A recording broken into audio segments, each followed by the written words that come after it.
A paper, it's an academic paper. We're a small group of people, so if anybody has a question or you don't hear me or something, please, we're a small group, so feel free to interject. And I just realized I'm getting old because I forgot my reading glasses, and this is going to be a challenge. So basically, the title of the paper, as Jonathan said, is Global Anti-Semitism, a Crisis of Modernity. And I will read the paper for about 30 to 40 minutes, and then we can have a discussion with questions or constructive or criticism or the like. So I'm going to start off by defining anti-Semitism and get into the whole notion of modernity and contemporary forms of anti-Semitism.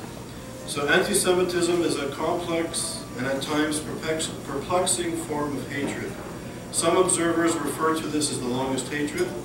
It spans centuries of history, infecting different societies, religious, philosophical, and political movements, and even civilizations. In the aftermath of the Shoah, of the Holocaust, some have even argued that anti-Semitism illustrates the limitations of Enlightenment and modernity itself. Manifestations of anti-Semitism occur in numerous ideological-based narratives, and in constructed identities of belonging and otherness, such as race, ethnicity, as well as nationalist and anti-nationalist movements.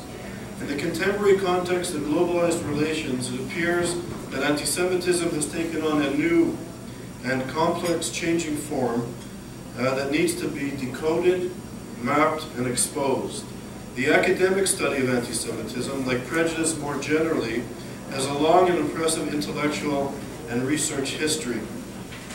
It remains a topic of ongoing political, policy, and scholarly engagement. However, especially at this important historical juncture, unlike prejudice and discrimination directed at other social groups, anti-Semitism, in particular its contemporary forms and manifestations, is almost always studied outside organized academic frameworks. The purpose of our research center, ISGAP, the Institute for the Study of Global Anti-Semitism and Policy, is to try to create academic seminars, conferences, and research projects that will situate the study of anti-Semitism within a high-caliber academic setting. So basically, ISGAP runs these seminars here at Harvard. We have programs at the Columbia Law School at Fordham University of New York. We're opening a program at the University of Miami. We have a well-established program at McGill. We're opening a center at Sapienza University in Rome on the 25th of November. So we're slowly trying to create these type of seminars and introduce curriculum and research projects in the academy.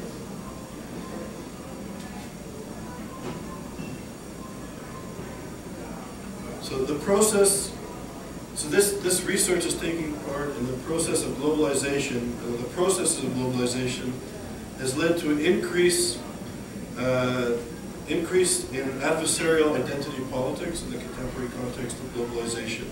It is in this environment that Israel, a central manifestation of contemporary Jewish identity, and Jews more generally, have become the focus of scapegoating and hateful rhetoric.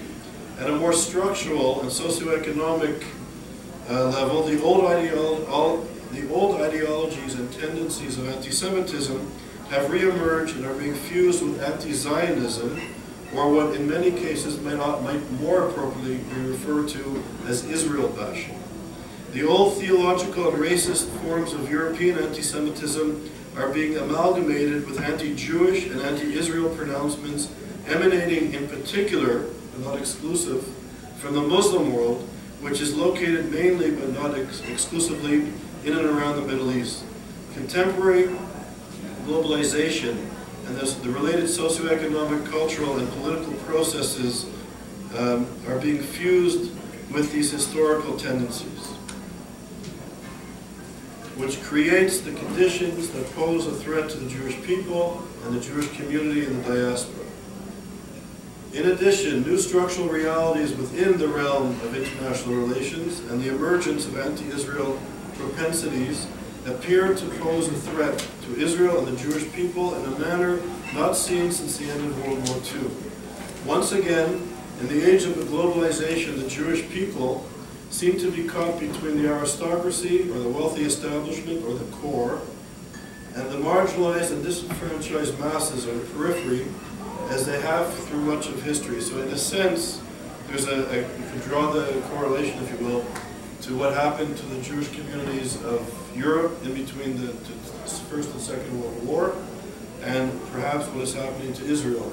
The sort of marginalized masses, the Middle East with failing states and societies that are unraveling, radical Islam following the filling a vacuum, and the sort of the establishment, the Western establishment, unable or unwilling to respond to this, what I would call, incitement to genocidal anti-Semitism. When I say genocidal anti-Semitism as a scholar, not as political rhetoric, that the radical Islamist social movement, I'm not speaking about Muslims or Islam, use anti-Semitism as the fodder to gain more control in their societies, and they're inciting to genocidal anti-Semitism, i.e. the destruction of the Jewish people and the demonization of Israel and the Jewish people. So the notion, for example, based on some hadith that Jews are the descendants of apes and pigs, has become mainstream currency in many societies and many institutions in the Islamic world. So could you imagine, I was just speaking earlier this evening to a group at Hillel, could you imagine if a white African leader would come to the United Nations General Assembly and say publicly, believe at the core of his ideology that Africans, black Africans, are the descendants of apes and pigs? How many corporations in this state of our anti-racist moment, fortunately so, would entertain doing business and having relations with a society led by an ideology that thought that 1 billion people in this world were descendants of apes and pigs? And yet, this is a commonly held belief by people of the Muslim Brotherhood, the Iranian revolutionary regime, Hamas, Hezbollah, and the like, perceive Jews in this dehumanized context. And yet, I would argue that there's quite a lot of silence in the academy, in the human rights community, and among policymakers. So, despite these, so these new structural realities within the realm of international relations and the emergence of anti-Israel propensities appear to pose a threat to Israel and the Jewish people in a serious manner. With the advent of the socialism of fools, a term describing the replacement of the search for real social and political equity with anti-Semitism, which is frequently attributed to August Babel, Jews continue to be targeted. In much the same way as in Europe, the current marginalization of the Jewish people in the Arab world, or more accurately, the marginalization of the image of the Jew, since most of the Jews were forced to leave or pressured to leave Arab societies in which they lived for nearly 2 millennia in the 1940s and the 1970s, that the image of the Jew as the problem of society is staggering and entering mainstream society. So as the social movements in the Middle East have turned to their own version of the socialism as fools, i.e. that anti-Semitism fuels radical political Islam, they have incorporated lethal forms of European genocidal anti-Semitism as their fuel, fueled it with their Islamic ideology, specific ideology. However, many scholars, policymakers, and journalists of record still refuse to acknowledge the fact and to critically examine the ideology and mission of this social movement. And as a footnote, in yesterday's New York Times, or today's New York Times, Netanyahu is described as hysterical, which is an anti-Semitic trope in and of itself, and Rouhani and the Iranian revolutionary regime as moderates, and the hysterical Jewish leader is trying to scuttle any negotiations. Anti-Judaism is one of the most complex and at times perplexing forms of hatred. As evident from the range of research that ISGAP has done, from looking at things interdisciplinary and across the world, you can see that anti-Semitism has many facets and aspects. The term anti-Semitism, which was coined in the 1870s by Wilhelm Marr, is also controversial and at times confusing. Yet despite its etymological limitations and contradictions, it remains a valid and useful term. The term refers specifically to prejudice and discrimination against the Jewish people. Some, incorrectly or for reasons of political expediency, use the term to refer to prejudice against all so-called Semitic peoples, claiming that Arab people cannot be anti-Semitic because they are Semitic themselves. This is fine in terms of etymological musing, but not in terms of history or the history of language and thought, where terms acquire specific meanings over time that diverge from their own etymological origins. In fact, anti-Semitism refers to a specific form of hatred that is mainly European in origin and focuses upon the Jewish people. Some scholars prefer to use the term anti-Semitism, no capital A and no hyphen, since it refers to a form of hatred or a phenomenon rather than to a specific race or biologically determined group, which is problematic in and of itself. Emil Falkenhayn, for example, used the unhyphenated form for this reason. He was the first, I believe, to use this. And we at ISGAP, and most scholars who do research on anti-Semitism, don't use the hyphen for this reason. So some scholars have examined the complexities of anti-Semitism and claim that it takes on several different forms, including social, economic, political, cultural, and religious.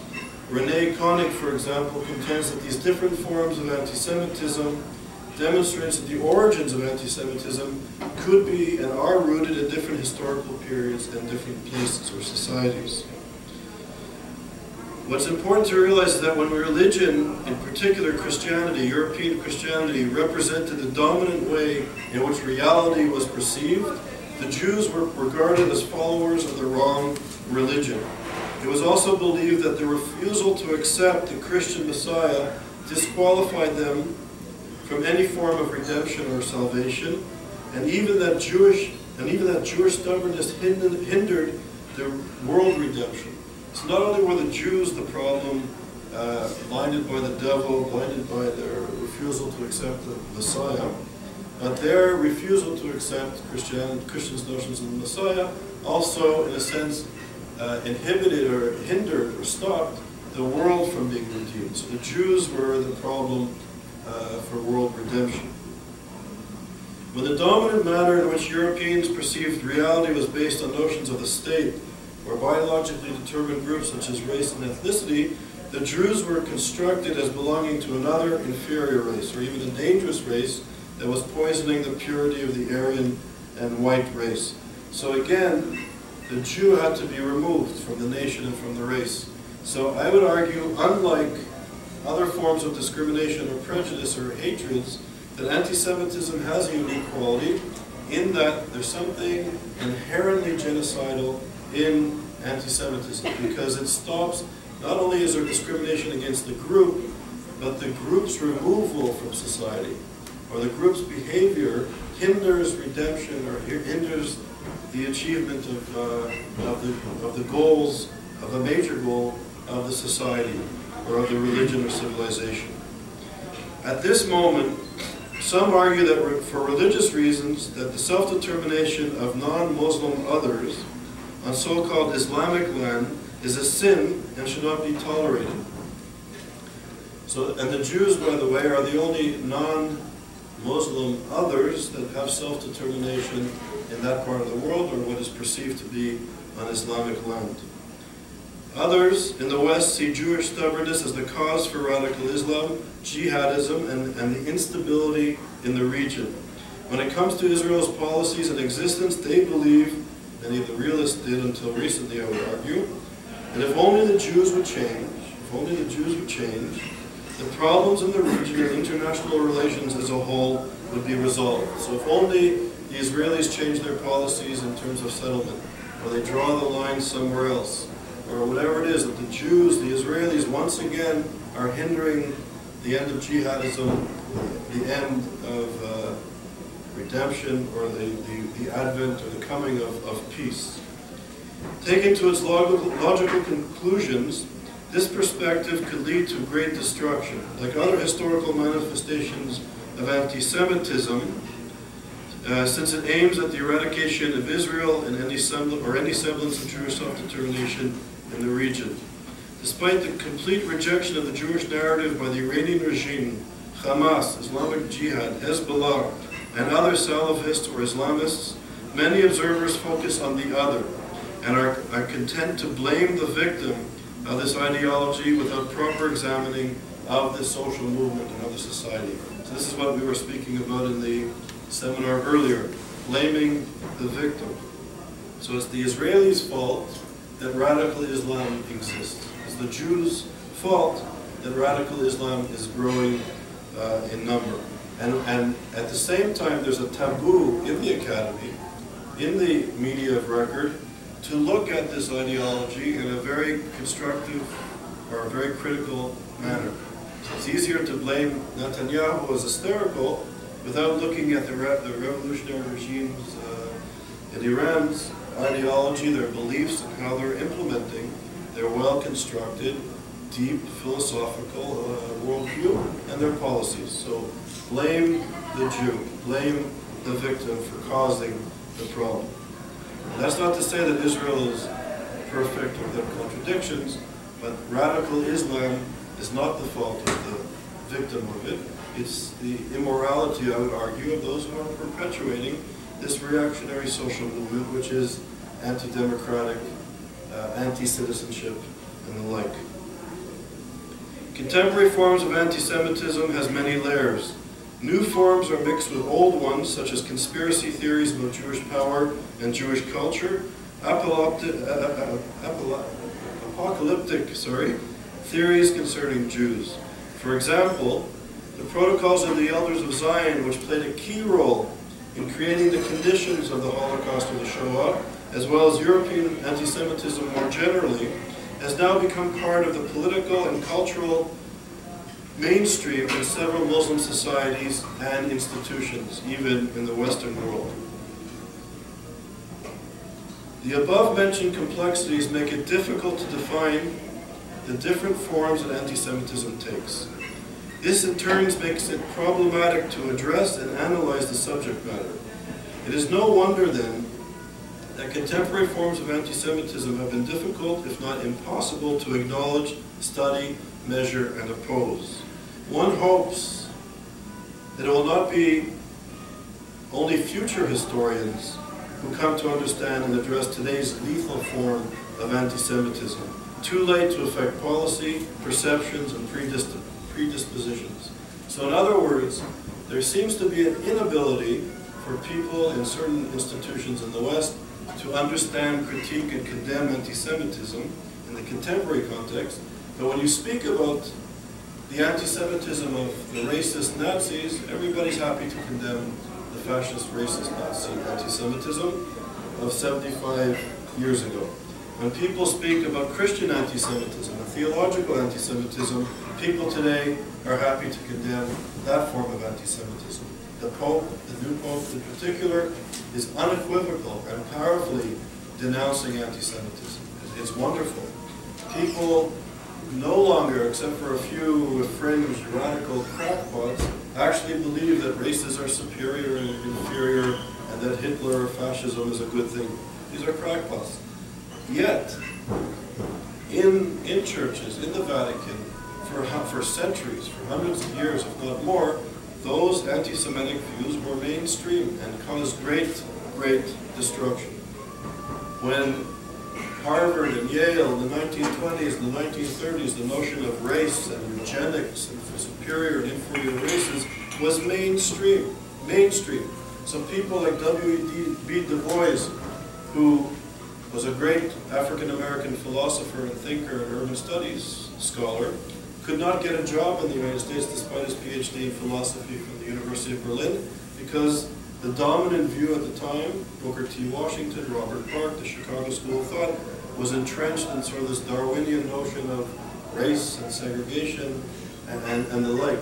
So when people came to condemn the mainstream ideology, there was no space for their dissenting voice, and they couldn't get it work. And I submit to you today that contemporary forms of anti-Semitism, the demonization of Jews because of their connection and association with the State of Israel, the State of Israel in and of itself, not to say that there's not problems in Israeli society, there are many, but that Israel is the cause of jihadism and radical Islam, and Israel is the destabilizing force in the world, and all the other things that we hear on campus. This is anti-Semitism. This is genocidal forms of hatred. This is genocidal forms of hatred. And the New York Times can say that the leader of the Democratic State of Israel is hysterical because there is a nation on the verge of acquiring a nuclear weapon that they clearly and consistently to their, not just their rhetoric, but their philosophical and religious worldview, need to rid the world of Jews with self-determination in Islamic land, that the Jews become the problem without any critical discussion. This is a problem. When Middle East studies departments in the best universities of this country cannot discuss anti-Semitism in the Arab world, this is a serious problem. And what will it take? What will it take for people to have a discussion, to have a debate? You know, I was saying to some students yesterday at McGill, I did a PhD at Oxford that had David Harvey, who was this Marxist scholar, was one supervisor, and had Kerry Peach, a wonderful man. He was my other supervisor. He was sort of like a liberal, conservative, number crunching kind of scholar. David Harvey was more social theory and a Marxist, but we used to discuss, we used to argue. And when I wrote my papers, they would critique my ideas, they would critique it seriously, you know? But they would do it in a way to help me make a better argument. So I would write a paper with 20 references, and they would rip it apart, and I'd write it again with 50 references, until it was airtight. They weren't trying to demonize me or say that my ideas were wrong. They were trying to critique me so that my ideas would be better formed. And we live in a moment where we can't even have this debate. That we can't come, I can't bring 10 articles on anti-Semitism in the Islamic world, and somebody will say, no, no, no, Charles, you're reading this. This is a whole bunch of issues. I'll read your 10 articles, but go read my 15. And I'll read the 15. We come back and we continue the discussion and the debate. But for some reason, the debate of the place of the Jew in the Middle East is a taboo. It's a taboo. It's okay in this moment to demonize students and scholars and have the chutzpah to even talk about the idea. So, those of us who speak about anti-Semitism in the Middle East are often dismissed as apologists for the Zionist, racist, colonial, apartheid state. That those of us who deal with these issues are dismissed as neoconservative, which is also a euphemism for a Jew, by the way. So how many on campuses are dismissed? What is it like to be called a colonialist, a racist, an apartheid supporter, a fascist, a neocon in these environments? And yet, we are silent.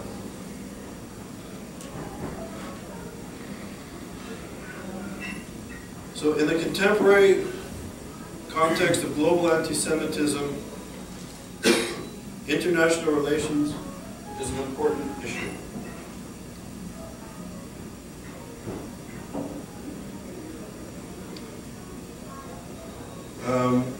And international relations are increasingly in a state of flux, as we can see, particularly in the Middle East.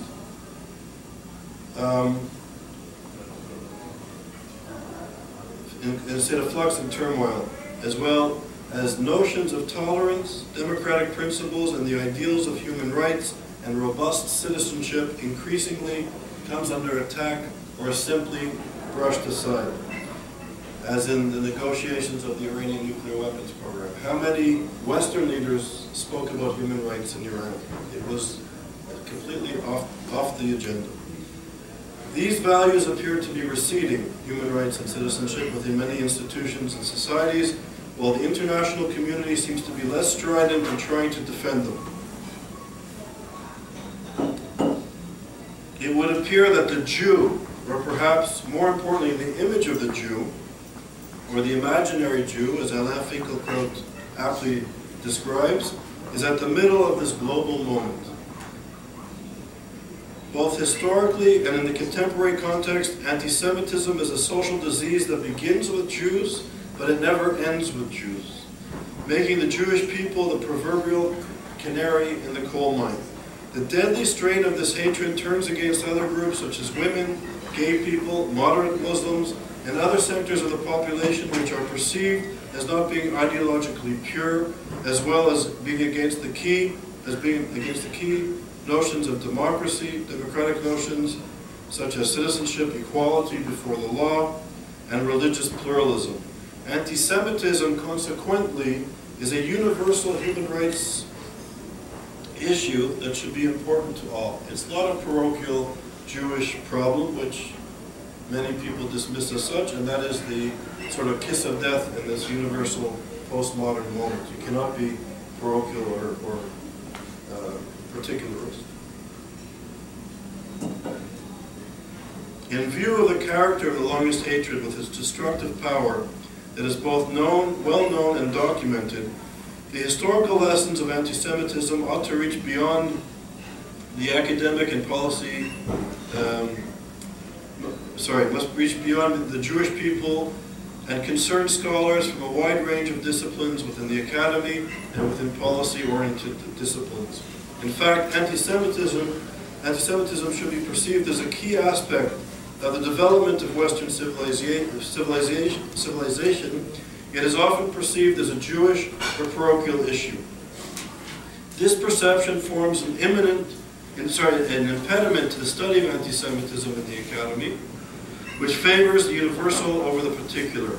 In fact, the study of anti-Semitism is often regarded as unworthy of consideration, even as an enemy to the progressive universalistic worldview that is currently in vogue. Certain members of the academic community, especially those who espouse so-called progressive or postmodernist views, often perceive the study of anti-Semitism as an attempt to undermine criticism of the State of Israel and accuse those engaged in the study as being political advocates rather than pursuers of true scholarship. In fact, in this postmodern moment, this is a fairly common view in the academy and in certain intellectual circles.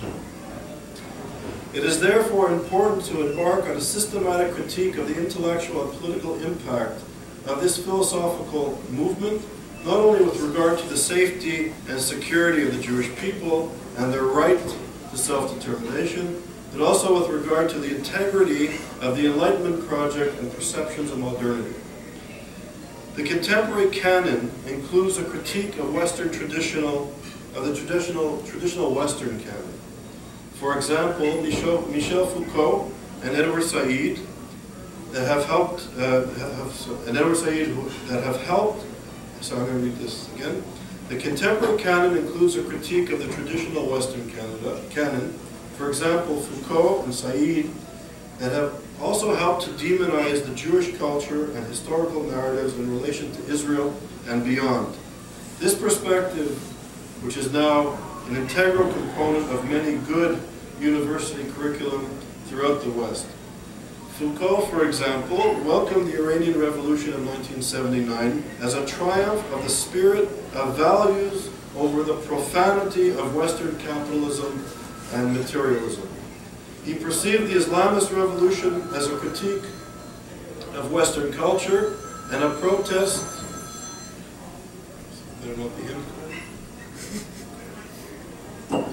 He perceived the Islamist revolution as a critique of Western culture and a protest against the political rationality of modernity. This sympathetic view of the Islamist revolution has been largely ignored, but has undoubtedly influenced the subsequent philosophical discourse and scholarship. Edward Said, who was in Paris in 1979, fondly recalls spending time with Foucault and notes that they both hoped that the Iranian Revolution would develop into what the French Revolution was to Kant 200 years earlier. Despite its violence, They hoped that the revolution would be a crucial step towards progress and emancipation for the people of Iran and the oppressed peoples of other nations. Their critique of modernity and Western colonial power, combined with the lack of an ethical alternative, prevented these early postmodernists from criticizing the excesses of the Iranian Revolution and its failure to recognize the other